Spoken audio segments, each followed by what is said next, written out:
번째입니다.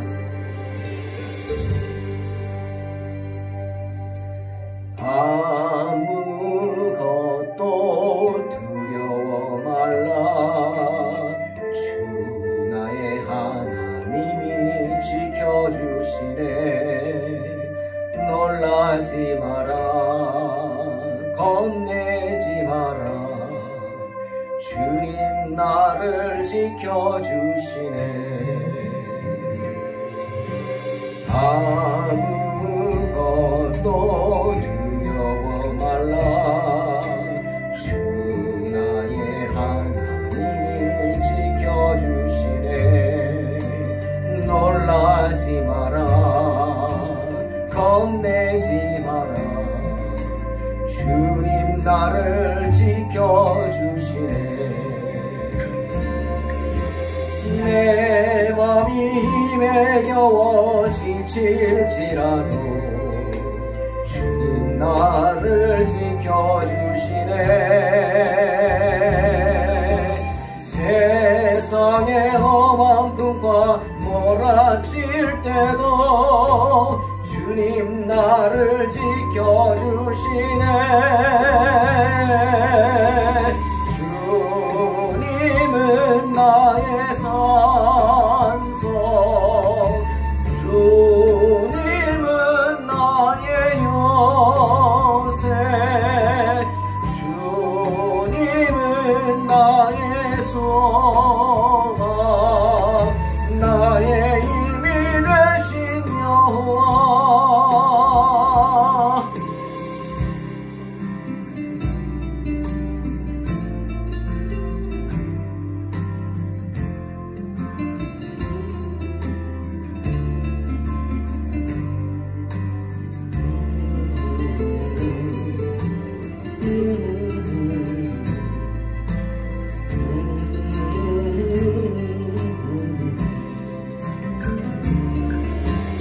내 맘이 힘에 겨워 지칠지라도 주님 나를 지켜주시네.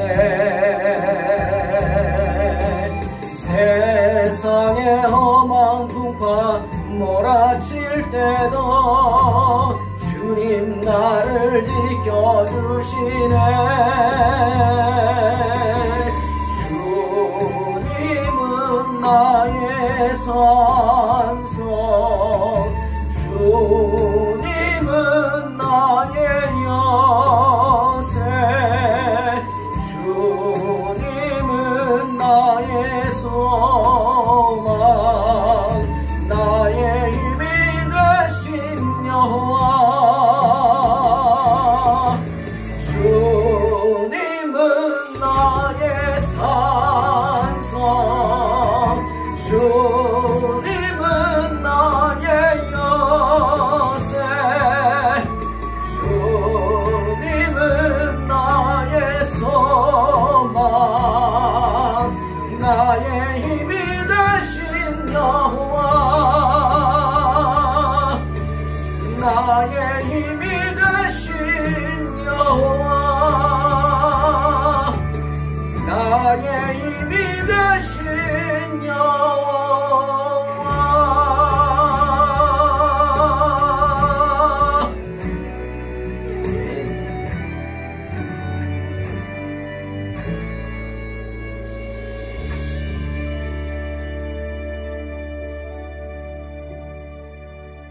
창세기 25장 1절로 10절 말씀입니다. 봉독합니다. 아브라함이 후처를 맞이하였으니 그의 이름은 구두라라. 그가 시므란과 욕산과 무단과 미디안과 이스박과 수아를 낳고 욕산은 스바와 드단을 낳았으며 드단의 자손은 아수르 족속과 루두시 족속과 루미 족속이며 미디안의 아들은 에바와 에벨과 한옥과 아비다와 알다아이니 다 그두라의 자손이었더라. 아브라함이 이삭에게 자기의 모든 소유를 주었고 자기 서자들에게도 재산을 주어 자기 생전에 그들로 하여금 자기 아들 이삭을 떠나 동방 곧 동쪽 땅으로 가게 하였더라. 아브라함의 향년이 175세라. 그의 나이가 높고 늙어서 기운이 다하여 죽어 자기 열조에게로 돌아가매 그의 아들들인 이삭과 이스마엘이 그를 마므레 앞 헷 족속 소할의 아들 에브론의 밭에 있는 막벨라 굴에 장사하였으니 이것은 아브라함이 헷 족속에게서 산 밭이라. 아브라함과 그의 아내 사라가 거기 장사되니라. 아멘. 오늘 본문은 가나안에서의 아브라함의 마지막 행적에 대한 부분입니다. 아브라함 말년 생활이 나타나 있습니다. 그리고 아브라함의 죽음이 나와 있습니다. 오늘 본문을 보면서 아브라함이 이 세상에서의 마지막 삶을 어떻게 정리하는지 보여주고 있습니다. 아브라함의 마지막 모습을 보면서 우리 성도들의 삶 또한 어떻게 마무리해야 할까를 한번 생각해 보았습니다. 여러분, 아브라함은 이삭을 결혼시킨 후 35년을 더 살았습니다. 그런데 이 기간 동안 아브라함에 관한 기록은 오늘 본문에 불과 몇 구절 뿐입니다. 하나님께서 그에게 특별히 나타나셨다거나 모리아산으로 부르신 것처럼 또는 여러 가지 사는 것을 찾아오셔서 데리고 나가서 하늘의 별을 보게 하신 것처럼 그렇게 나타나지 않으셨습니다. 그리고 또 아브라함에게 특별한 시험도 더 이상 내리지 않았습니다. 모리아산에서 이삭을 바치게 한 그 시험, 그리고 이스마엘을 내쫓으라고 하는 그 시험, 그 이후에는 어떤 시험도 나와 있지 않습니다. 그저 아브라함의 말년은 여느 노인들처럼 평범한 노인의 삶을 살았다는 것입니다. 좀 다른 게 있다면 장수했죠. 175세, 지금으로서는 상상할 수 없는 나이입니다. 그런데 창세기 15장 15절에 하나님이 아브라함에게 이렇게 약속하셨어요. 너는 장수하다가 평안히 조상에게 돌아가 장사될 것이다. 그 약속을 하나님이 이루어 주시는 걸 오늘 본문을 통해 볼 수 있습니다. 여러분, 인생은 고난의 연속이다. 욥이 얘기했습니다. 맞습니다. 언제 어디서 어떤 일이 생길지 몰라서 정말 살얼음판, 여러분 살얼음판을 걸어보셨나요? 아니죠. 걸을 생각도 안 하겠지만 인생이 그런 살얼음판입니다. 어디가 디뎠을 때 훅 빠져버릴지 모르고 더 무서운 건 그 밑을 알 수 없다는 거죠. 빠져봤자 얕은 곳이면 쿵쿵거리고 다니겠지만 알 수 없기 때문에 무서운 겁니다. 인생이 그렇습니다. 고난 감당하겠지 우리 얘기합니다.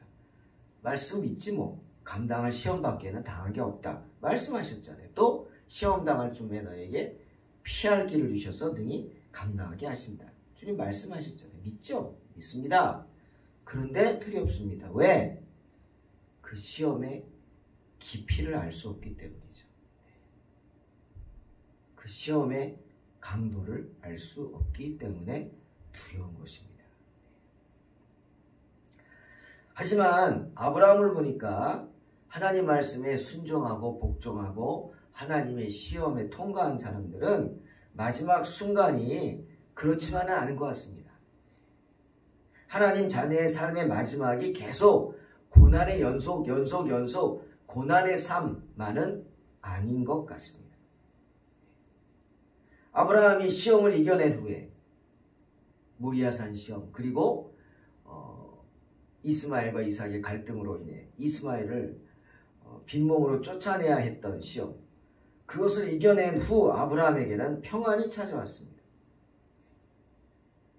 여러분, 하나님의 백성들 또한 주님이 허락하신 시험, 그것도 감당할 시험 잘 이겨내면 주님께서 아브라함에게 허락해 주신 것처럼 이 세상에서 우리 또한 주님이 허락하시는 편안한 시간들을 보내게 될 줄로 믿습니다. 아브라함의 말년은 편안했습니다. 아브라함의 마음을 한번 보겠습니다. 오늘 저는 성경을 보면서 아브라함의 마음을 조금 알 것 같았어요. 어떤 마음이냐? 아브라함은 이삭을 결혼시킨 후에 35년을 더 살았다고 했죠. 여러분, 하나님이 분명히 그랬어요. 사람이 독처하는 게 좋아 보이지 않는다고, 좋지 않다고. 근데 아브라함은 사랑하는 아내를 잃었습니다.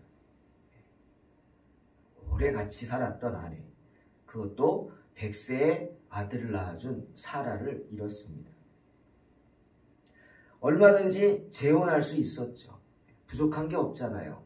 나이 들었다고요? 예, 나이는 많죠. 하지만 아브라함은 마음만 먹으면 재혼도 할 수 있었습니다. 그런데 아브라함이 재혼하지 않았습니다. 언제까지? 이삭이 장성해서 리브가를 만나 결혼할 때까지 재혼하지 않았습니다. 이유가 뭘까요? 물론 오늘 본문에 아브라함이 후처를 맞았다, 그두라 이야기합니다. 하지만 이것은 뭐예요? 이삭을 결혼시킨 이후의 시간입니다. 35년을 더 살았죠. 사람이 나이가 들면 육신이 쇠약해집니다. 아마 몸이 식나 봐요. 어떤 분이 그러더라고요. 사람의 몸은 석탄 난로 같다. 요즘 석탄 난로는 잘 안 되지만 석탄이 들어갈 때는 활활 타오릅니다. 뜨거워서 접근도 못하죠. 처음에는. 그런데 점점점 석탄이 타 들어가면서 꺼져갑니다. 나중에는 다 꺼져버리죠. 식어가는 겁니다. 인간의 몸도 그렇죠. 활활 타오를 때가 있다면 이제 식어가는 겁니다. 나이가 들면 식어가는 거예요. 그래서 열왕기상 1장에 그 말씀이 이 오늘 준비를 하니까 아 그렇구나 생각이 나요. 다윗 왕이 나이가 많아 늙으니 이불을 덮어도 따뜻하지 아니했다. 성경은 말합니다. 아 이게 다윗처럼 훌륭한 왕도 늙음 앞에서는 어쩔 수 없구나. 식어갔어요. 이불을 덮어도 따뜻하지 않아요. 오죽하면 종들이 그 다윗을 생각해서 아비삭이라는 젊은 처녀를 구해서 시중을 들게 합니다.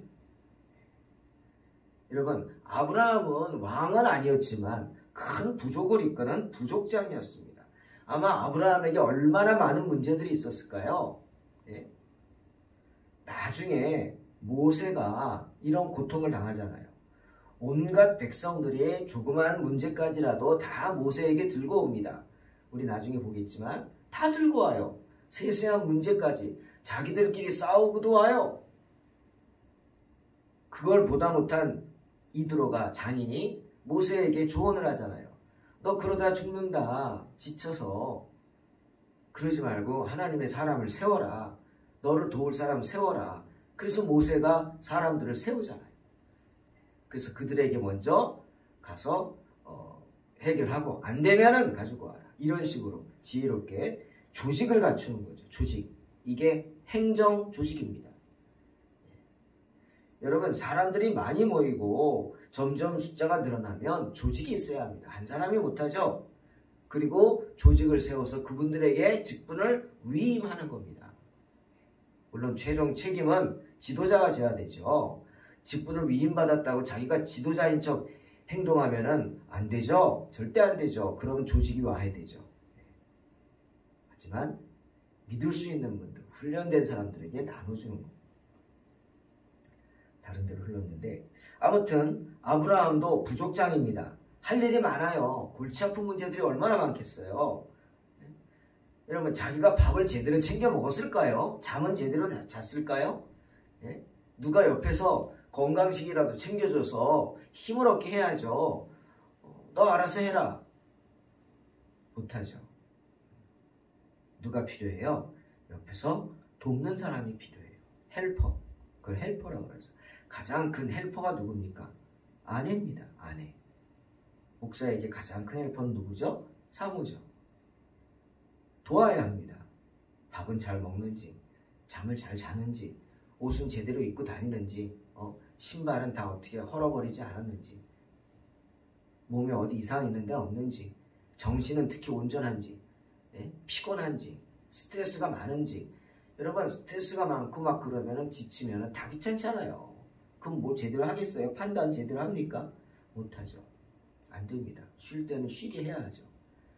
아브라함은 옆에서 그렇게 도와줄 사람이 필요했어요. 사라가 그 역할을 했는데 없잖아요. 아니, 아브라함이 175세, 35 빼면 얼마입니까? 140세입니다, 지금. 140세 그 할아버지가 무슨 재혼을 해요? 그런 생각 하잖아요. 뭐가 힘이 있다고 뭘 재혼을 합니까? 책임을 지고 뭘 할까요? 그런데 아니란 말이에요. 아브라함은 재혼을 합니다. 그두라라는 여인을 아내로 후처로 맞이했다. 성경은 그 여인의 이름까지도 사라처럼 그 여인의 이름 뭐예요? 그두라입니다.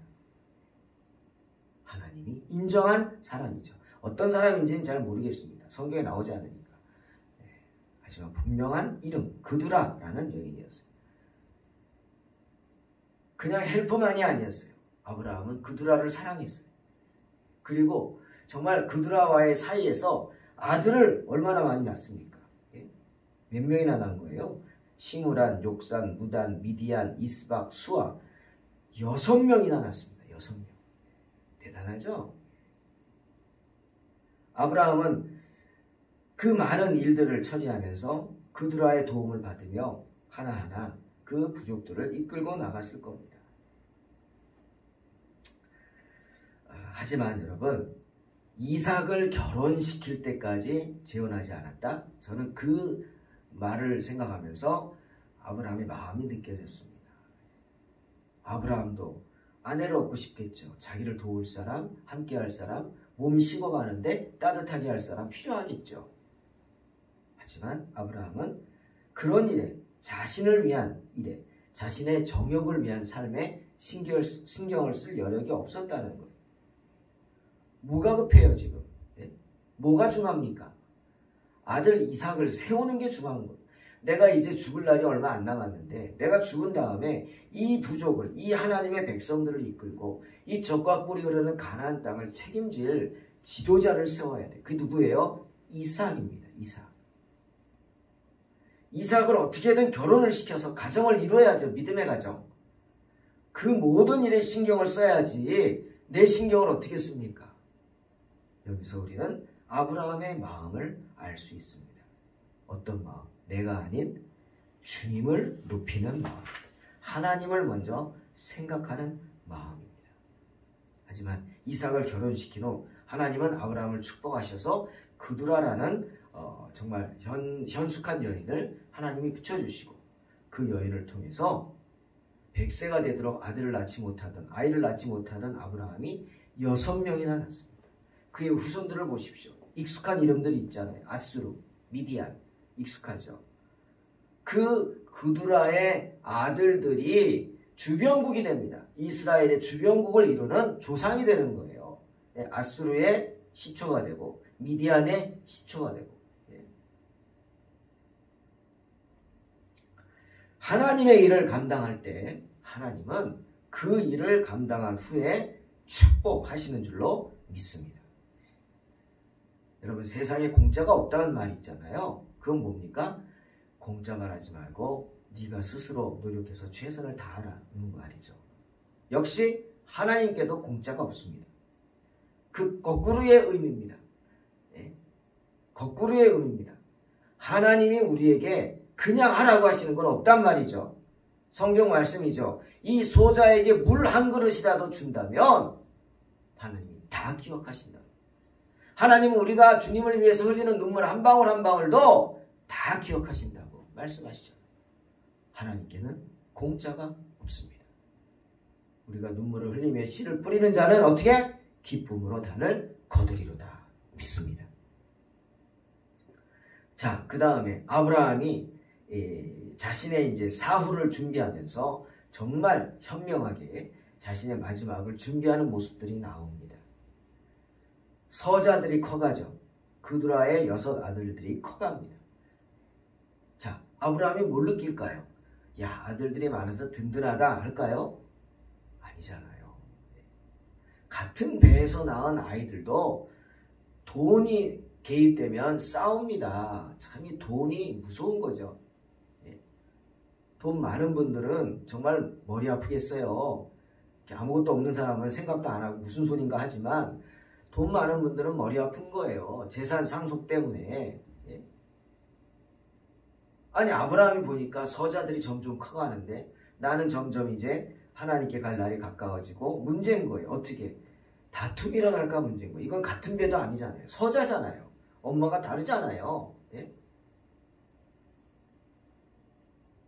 그래서 아브라함이 지혜롭게 행동합니다.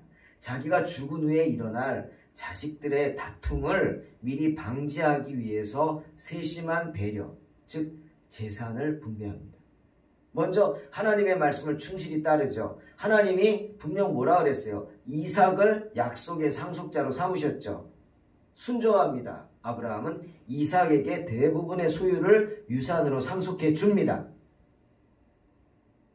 그것은 또한 리브가에 대한 배려이기도 해요. 여러분 리브가가 하란에서부터 왔을 때 물론 다른 이유도 있겠지만 하나님이 그 마음을 붙잡아 주셔서 온 겁니다. 아멘. 그렇지만 분명히 뭐라 그랬어요? 엘리에셀이 리브가에게 우리 주인 아브라함이 큰 재산이 있는 엄청난 세력가고 권력가인데 그 모든 게 하나밖에 없는 아들 이삭에게 준다. 그 이삭의 신부감을 찾으러 왔다. 그 말은 뭡니까? 아브라함이 죽으면 모든 게 이삭의 것이 된다. 즉 모든 게 너의 것이 된다는 거 아니에요. 네. 그 약속을 한 거 아닙니까? 그것도 믿고 온 거죠. 아브라함은 그 리브가를 생각한 거죠. 리브가가 그 말씀을 믿고 물론 재산 때문에 온 건 아니겠지만 그래도 여러분 그죠? 그래도 먼 하란으로부터 시집으로 온 리브가를 배려한 조치이기도 합니다. 또한 불만이 없도록 나머지 아들들에게도 적당량의 유산을 나누어 줍니다. 심지어 빈손으로 쫓았죠. 누구? 이스마엘. 이스마엘에게도 유산을 줍니다. 예. 성경에 없다고요? 성경에 없어도 생각해 보세요. 뒤에 나오잖아요. 이삭과 이스마엘이 서로 화해해가지고 아버지 장례를 같이 치르지 않습니까? 여러분 같으면 하겠어요? 난 한 푼도 안 주는데 나 죽었다고 와서 장례 치르라고 하겠냐고요. 아무리 아들이라 해도. 네? 아브라함이 그런 사람일까요? 아닙니다. 절대 그렇지 않습니다. 아브라함은 이삭에게 많은 부분을 줬지만 서자들에게도 나눠줬어요. 그리고 이스마엘도 불러다가 유산을 나눠주고 뭐 했어요? 이삭과 화해시킨 겁니다. 자기가 살아있을 때 화해시킨 거예요. 때문에 이스마엘이 아버지가 죽었을 때 찾아와서 이삭과 함께 이스마엘이 형이잖아요. 네? 장례를 치르게 됩니다. 뒤에 나오죠. 또한 아브라함의 그 신중함과 세심한 배려가 어디 나오냐? 서자들에게 유산을 주고 그냥 쫓겠어요. 나눠주고 어떻게? 다 불만 없이 해주고 멀리 보냅니다. 멀리 동쪽으로 보내서 동쪽에 자리를 잡게 합니다. 왜요? 이삭에게 행여나 이삭과 다툼이 있지 않도록. 형제끼리 싸움이 있으면 안 되잖아요. 이 땅은 누구 거예요? 하나님이 이삭에게 준 약속의 땅 가나안이에요. 그 가나안 동쪽으로 다 보내버리는 거예요. 다. 예? 너희는 가야 된다. 가라. 그냥 안 쫓고 유산을 줘서 각각 재산을 나눠줘서 무리를 이루게 해서 내보내는 거죠. 현명하죠. 지혜롭죠. 아주 세심한 배려입니다.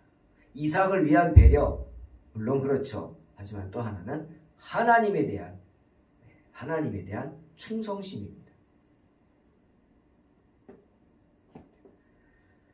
서자들이 불만을 갖고 간 사람 있다는 말씀 없어요. 다들 거기에 순종해서 떠나게 됩니다. 그 후에 아브라함은 죽고 어떻게 해요? 이삭과 이스마엘이 함께 장례를 치르지 않습니까?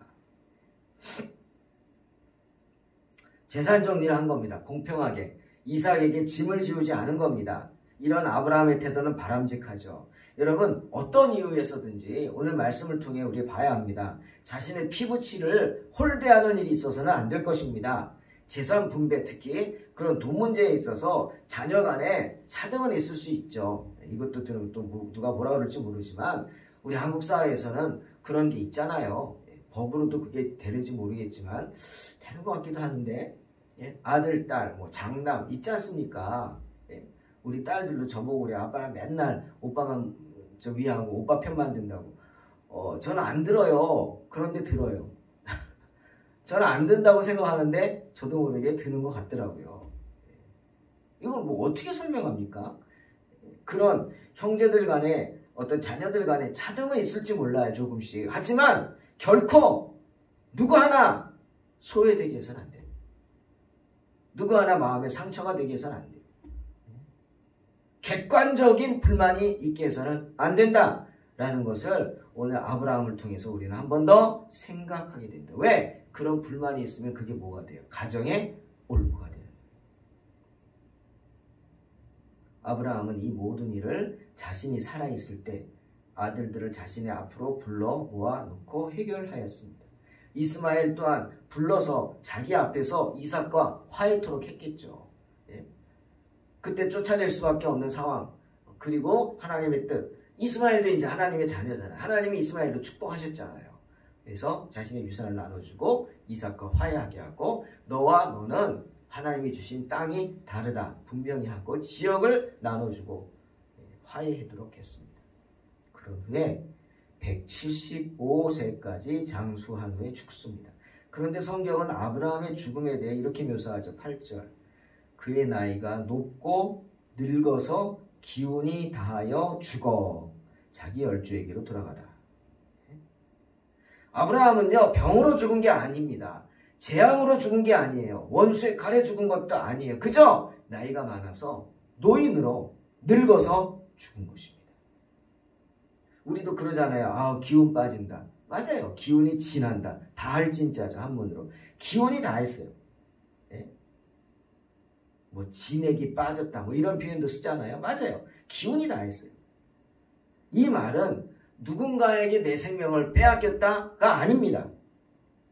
그냥 내가 살 만큼 살아서 기운이 다해서 죽었다. 그냥 나도 기쁘게 이제는 하나님 나라 가고 싶다고. 너무 지쳤다. 쉬고 싶다.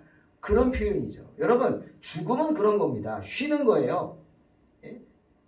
아브라함이 고령으로 이제는 무거운 짐을 벗어버린 거예요. 해방된 거예요. 자고 싶다는 거죠. 여러분 죽음을 잔다고 표현하지 않습니까? 주님도 그랬어요. 회당장 야이로의 딸이 죽었어요. 곡합니다. 사람들이. 주님이 가셨어요. 곡하는 사람들을 보고 뭐라 그랬어요? 책망합니다. 물러가라. 마태복음 9장 24절. 이 소녀가 죽은 것이 아니라 잔다.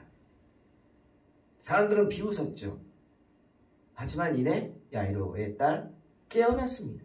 주님이 깨우셨어요.